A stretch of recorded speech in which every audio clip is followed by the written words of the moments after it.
رسول الله يا حبيب এই মৃত্যুর হাত থেকে আমাদেরকে ছুটি দাও, মুক্তি দাও। আমরা একটু রবের কাছে ফিরে যাই। আবার আমরা সেখানে গিয়ে নামাজ সালিহান, আমরা একটু ভালো আমল করব, সৎ আমল করব। ইন্না মুকিনুন, একেবারে মজবুত শক্তিশালী হিসাবে দৃঢ় ঈমানের চিত্তে মজবুত ঈমান নিয়ে আমরা যেন তোমার কাছে ফেরত আসতে পারি, এরকম একটা পরিবেশ আমাদেরকে আবার দেওয়া হবে। জাবির গোলাম থেকে দুধ দহন করে মালিক যখন নিয়ে আসে, নিয়ে আসার পর কি ওই মাঠ দিয়ে আবার দুধ দেওয়া কি সম্ভব? কখনোই না। যেটা বের হয়ে গেছে ওটা ফেরত দেওয়ার মতো কোনো কৌশল নেই। আপনি যদি চান তাও পারবেন না। এরপরে আল্লাহ তাবারক ওয়া তাআলা ওই সমস্ত অপরাধী যারা জুলুমবাজ, যারা অপরাধ করেছে, অন্যায় করেছে, তাদেরকে আল্লাহ তাবারক ওয়া তাআলা জাহান্নামের কিনারায় দাঁড় করে রাখবেন। এখন বলছেন ওয়ালাউ তারা ইদ মুকিমু আলান নার, তুমি দেখবে ওই সমস্ত লোকগুলিকে, তারা কি থাকবে? জাহান্নামের কিনারায় দাঁড়িয়ে থাকবে। তখন তারা বলবে ইয়া ওয়াইলাইতানা নুরাদ্দা ওয়ালা নুকাদ্দিবা বিআয়াতি রাব্বিনা ওয়া নাকুনা মিনাল মুমিনিন। তখন আমাদের আফসোস, আমাদেরকে ফেরত দেওয়ার ব্যবস্থা করা হোক, আমরা ফিরে যাব এবং তোমার দ্বীনের, তোমার ধর্মের, তোমার ইসলামের কোন নিদর্শনকে আমরা আর মিথ্যা বলবো না। এরপরে কি বলবে? রব্বানা ওয়া নাকুনা মিনাল মুমিনিন, আমাদের পরবর্তীকার আমরা একটু মুমিনের দলের অন্তর্ভুক্ত হতে চাই। তাহলে ওই সমস্ত লোকগুলি কখন এই কথাটি বলবে? যখন তাকে জাহান্নাম দেখানো হচ্ছে, জাহান্নামের কিনারায় দাঁড়িয়ে আছে, জাহান্নাম অবধারিত, জাহান্নাম নিশ্চিত জেনে শুনেই, তখন রবের কাছে প্রার্থনা করবে, তোমার ধর্ম অস্বীকার করব না, তোমার মনোনীত ইসলাম অস্বীকার করব না, তোমার কোরআনের বিরুদ্ধে কথা বলবো না, তোমার নবীর বিরুদ্ধে কথা বলবো না, আর পৃথিবীতে বেনামাজি থাকবো না, বেরোজাদার থাকবো না, আমি একেবারে খাঁটি মুমিন হয়ে, মুমিনের দলে অন্তর্ভুক্ত হয়ে তোমার কাছে আবার ফেরত আসতে চাই। তাহলে মরার আগে আর হিসাব। আমরা মনে করেছি যে মারা গেলে দাফন দিলেই আর হেফজখানার কয়েক ছাত্র ডেকে কোরআন খতম দিলেই আমরা মনে করেছি করে যাবে। ওর সাজা যখন জীবন যায় অবস্থা, সাকরাতুল মউত, যখন তার মৃত্যুর ঘন্টা বাজবে, তখনই তার জান্নাত না জাহান্নাম তখনই বুঝে নিবে। ওটা কবরের হিসাব সওয়াল, ওটা পরের কথা।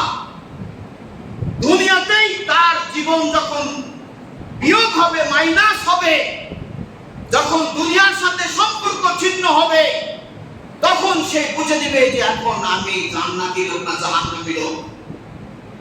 ওটা কাউকে বলতে হবে না। এরপরে যেখান থেকে বলছিলাম, এখন আসে আপনার সম্পর্ক থাকবে না, এই পৃথিবী একদিন ধ্বংস হয়ে যাবে। ইসরাফিল আলাইহিস সালাম সিংহায় ফুৎকার দিলেন, পৃথিবীর সব কিছু বিলীন হয়ে যাবে। আমি আপনি মনে করেছি এই দুনিয়া আমার জন্য, এই বাড়ি আমার জন্য, এইগুলি সব আমার জন্য, এইগুলি সব আমার জন্য, এত আশা আকাঙ্ক্ষা আয়েশ করে আছি। আল্লাহ তাবারক ওয়া তাআলা বলবেন ফাইদা তুফিকা বিসসুরি ফালা আনসাবা বাইনাহুম ইয়াওমাইযিন ওয়া লা ইয়াতাসাআলুন। সিংহা যখন ফুৎকার দেওয়া হবে, তখন আর কোনো বংশীয় সম্পর্ক থাকবে না। মামা, খালু, দাদা, ভাই, বোন, আত্মীয় স্বজন, এগুলি যত সম্পর্ক আছে, স্বামী স্ত্রী, এগুলি কোনো সম্পর্ক থাকবে না। এরপর পরস্পরে বলুন, কি অবাক দোস্ত, কেমন ঈদ কাটলো, কি হলো, কি খবর, কেমন রোজা দিলে, কি অবস্থা, কয়টা রোজা ত্যাগ করেছো, কি খবর, নামাজ কোন মাঠে পড়ছো, এরকম ওয়ালা ইয়াতাসাআলুন, একে অপরের কেউ জিজ্ঞাসাবাদ করবে না, কোনো প্রশ্ন লা ইয়াসালু হামিমুন হামিমা, অন্তরঙ্গ বন্ধু পর্যন্ত জিজ্ঞাসা করবে না। এই শিক্ষা তোমরা দেওয়ার পর তখন বন্ধু পালের মতো সব উৎকার হবে তিনটি, ওটা যাচ্ছে না, পরের বিষয়। এরপরে فمن ثقلت موازينه فأولئك هم المفلحون। এখন আপনার জীবনের দুনিয়াবি জিন্দেগি জগতে আপনার সব এখন ওজন হচ্ছে, ওজন হবে কেন? এখন তো ডিজিটাল অ্যানালগ গাড়ি পাল্লা, দুই সাইডে দুটো গাড়ি পাল্লা থাকবে, তারাজু থাকবে, তারাজু বলে ওজন করার জন্য যে দুটো বস্তু থাকে, আপনার দুনিয়ার ভালো এবং মন্দ দুইটার দিকে তুলে দেওয়া। এই দুইটা জিনিস যখন আপনার নেকি দেওয়া হবে এক পাল্লায়, পাপ দেওয়া হবে আরেক পাল্লায়, এরপরে আপনার যদি নেকির পাল্লা ভারী হয়ে যায় তাহলে আপনি মুফলিহ হলেন, আপনি বিজয় হলেন, আপনি সফল কাম হয়ে গেলেন। পাপের পাল্লা যদি ভারী হয়ে যায় তাহলে এখন কি হবে? পরে অংশে বলছেন ومن خفت موازينه فأولئك الذين خسروا أنفسهم في جهنم خالدون। আল্লাহ তাআলা বলেন যে ব্যক্তি দাড়িপাল্লা, নেকির দাড়িপাল্লা হালকা হয়ে যাবে, পাপের পাল্লা ভারী হয়ে যাবে, ওই ব্যক্তিটা কি হবে? ক্ষতিগ্রস্ত হবে। ক্ষতিগ্রস্ত মানে জাহান্নাম, আর জাহান্নাম মানে চিরস্থায়ী, খালিদুন, একেবারে চিরস্থায়ী বসবাস করবে, যা দিন, তারিখ, মাস, ঘন্টা, মিনিট, কোন যুগ, কোন হিসাব থাকবে না। আজকে দুনিয়ার হিসাব আছে, 7 দিনে 1 সপ্তাহ হয়, 30 দিনে মাস হয়, 12 মাসে বছর হয়, 12 বছরে 1 যুগ হয়। বয়স কত পেয়েছেন? 75-80 বছর বয়স পেয়েছেন, কিন্তু এখনো পর্যন্ত কেবলাই আপনি শিখেন, কেবলাই চিনে না। নামাজই কোনদিন পড়ে নাই, কিয়ামতের দিন নামাজ পড়তে বলবে সেটা জানেন? নামাজ পড়তে বলবে সেটা জানেন না? আপনি যদি স্কুলের ছাত্র যদি না হন তো শিক্ষক কি বলবে যে এসে পড়া দাও? তো কিয়ামতের দিন আপনাকে নামাজ পড়াই দিবেন আল্লাহ। আল্লাহ কি এমনি আপনাকে দিবেন? ওয়ায়াউমা ইয়াদউনা ইলা সুজুদি ওয়া হুম সালিমুন। কিয়ামতের দিন আপনাকে সিজদা দেওয়ার জন্য ডাকবে। তো যদি আপনি সিজদা দেওয়ার অভ্যাস থাকে তাহলে না আপনি সিজদা দিতে পারবেন, আর সিজদা দেওয়ার অভ্যাস না থাকলে কি হবে? একেবারে শুকনো একটা গাছের মতো আপনি দাঁড়ায় থাকবেন। তাহলে এখন আপনি বলেন বিচার আল্লাহ করবেন, আপনি করবেন কোথায়? কোথায় গিয়ে আপনি পরীক্ষা দিবেন?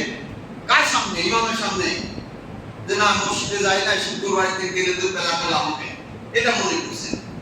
কিন্তু আপনি কিয়ামতের দিন আপনাকে হিসাব দেওয়ার জন্য আপনি যাবেন, তো হিসাব কি হবে? আপনাকে নামাজ পড়তে বলা হবে, আসলে এবার সিজদাটাতে আপনি মনে সিজদা দিছো, দেখো এবার সিজদাটা দিয়ে দেখো। তো সিজদা দিলেই না আপনি ভাঁজ হবে, তখন কোমর ভাঁজ হবে না, হাঁটু ভাঁজ হবে না, একেবারে দাঁড়িয়ে থাকবে। মানুষ যখন মরে গেলেই শরীরে যখন হাওয়া বাতাস বের হয়ে যায় তখন কয়েক ঘন্টা পর এগুলি যে অবস্থায় থাকবে ওই অবস্থায়, সামনেও যাবে না, পিছনেও যাবে না, এগুলি কাজ করতেছে এখন। কিন্তু মানুষ যখন মারা যাবে দেখেন না ভয়ে আবসারুহুম খাশিয়া, মানুষ মৃত্যুর সময় ভয়ে চোখগুলি একেবারে বড় বড় করেছে।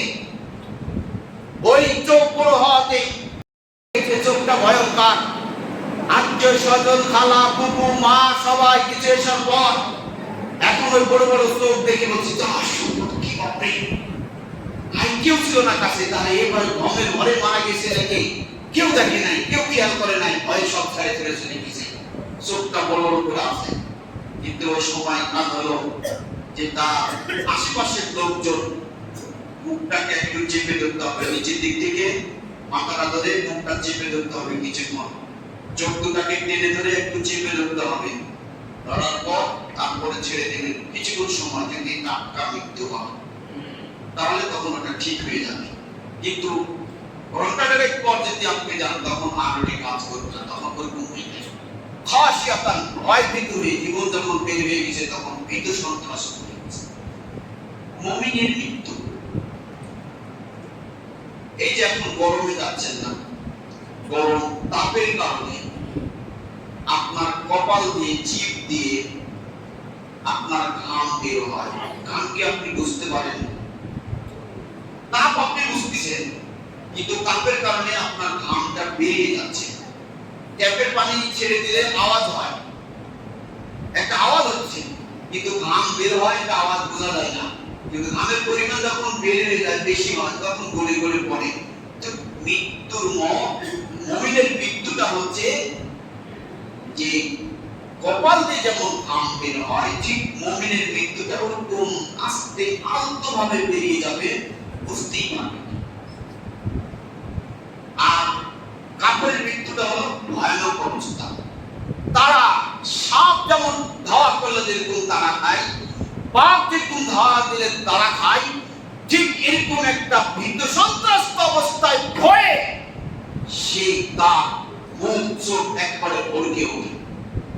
এরকম একটা পরিবেশ পরিস্থিতিতে আমি আপনি পৃথিবীর কানাচে কানাচে যতই দৌড়াদৌড়ি করি না কেন, আমার আপনার আমল যদি সঠিক না হয়ে থাকে, মৃত্যুর এই পেয়ালা থেকে বাঁচতে পারবো না।